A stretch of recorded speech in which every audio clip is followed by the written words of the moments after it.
I implore your most loving heart to assist me as I meditate on the 24 hours of your most sorrowful passion. In your passion, your love drove you to suffer so much in your adorable body and in your most holy soul unto death on the cross.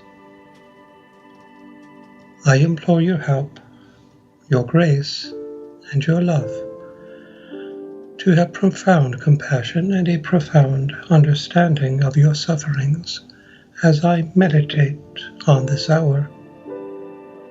I offer you my desire to meditate on all the hours, even on those I cannot observe. Please accept my desire to meditate on all the hours, even when I must sleep or tend to my other duties. O merciful Lord, grant that my loving desire united to you may bring your holy blessings down upon us all. I give you thanks, O Jesus, for calling me into union with you by means of prayer. To glorify you, I unite myself with your thoughts, your tongue, and your heart, with which I intend to pray. I fuse myself in your will and in your love, and extending my arms to embrace you, I place my head upon your heart and begin.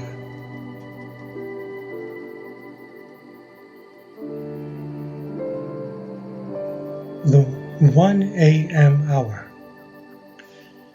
Jesus is thrown into the Cedron stream and leaves a rock marked with his most precious blood.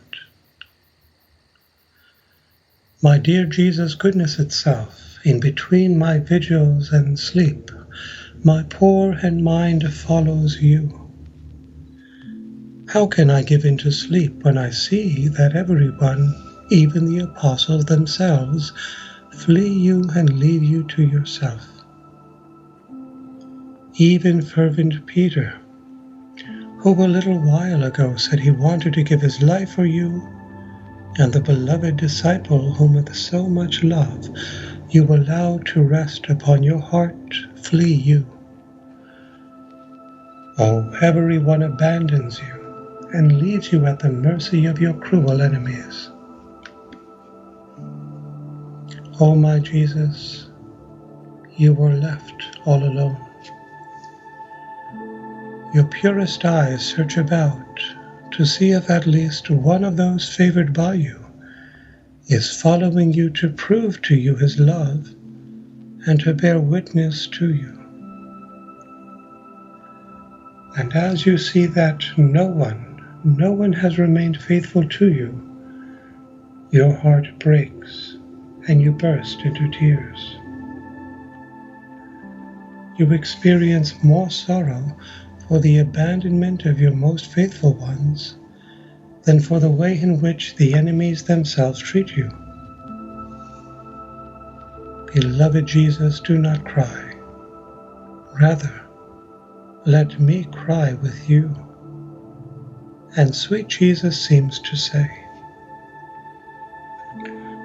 O child, let us weep together for the plight of so many souls consecrated to me, who over little trials or difficulties in life no longer care for me or abandon me, for the many timid and cowardly souls who for want of courage and trust abandon me, for the many priests who, not finding their returned favor from such holy things as the administration of the sacraments, no longer care for me, for those who preach, celebrate, and confess for the love of personal interests and for their own glory, and while appearing to be with me, they always end up leaving me.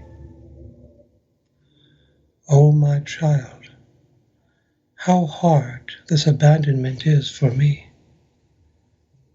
Not only do my eyes shed tears, but my heart bleeds.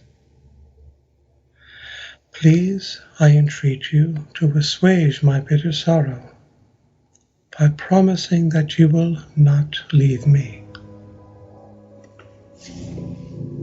Yes, my Jesus, I promise, helped by your grace, and with the firmness of your divine will, never to leave you.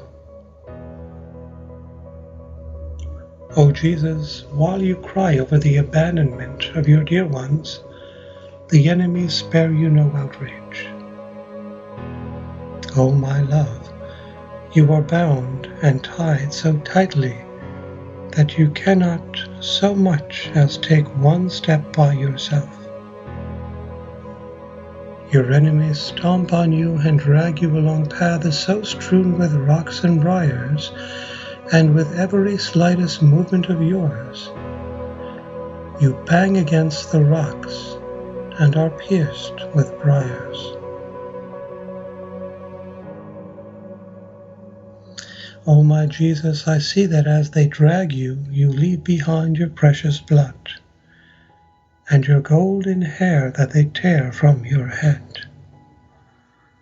My life and my all, allow me to gather these up, so that with them I may bind all the steps of souls who spare you no sorrow even at night time, but use the night to offend you more, some for gatherings, others for pleasures, some for theaters, and yet others for committing sacrilegious thefts. Beloved Jesus, I unite myself to you to offer you reparation for all these offenses. O my Jesus, we are now at the Cedron stream, and the perfidious Jews prepare to throw you into it. They do so, and make you bang against a rock with such violence that it causes you to shed from your mouth your most precious blood, and leave it impressed on that rock. Then pulling you up, they force you down into those putrid waters in such a way that they enter into your eyes, your mouth, and your nostrils. O unattainable love, you remain inundated and submerged in those putrid, nauseating, and cold waters. In this way you vividly represent the heart-rending state of souls when they commit sin. Oh, they are so besmirched with a mantle of filth on the inside and out, that it disgusts heaven and whoever beholds them, thereby drawing down upon themselves the lightning of divine justice. O Jesus, my wellspring of life, can there be any greater love?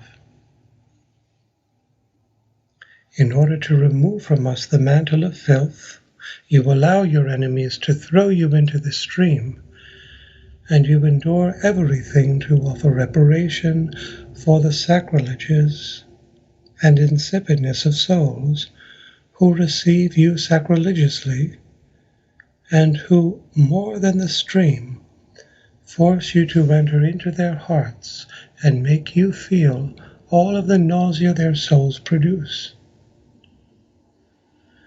You also permit these waters to penetrate deep into your organs, so much so that your enemies, fearing you may drown, and to spare you for greater torments, force you onto your feet. However, to them you appear so disgusting that they feel nausea in touching you. My tender Jesus, you are now out of the stream, but my heart cannot bear to see you completely drenched with these nauseating waters that cause you to shiver from head to toe.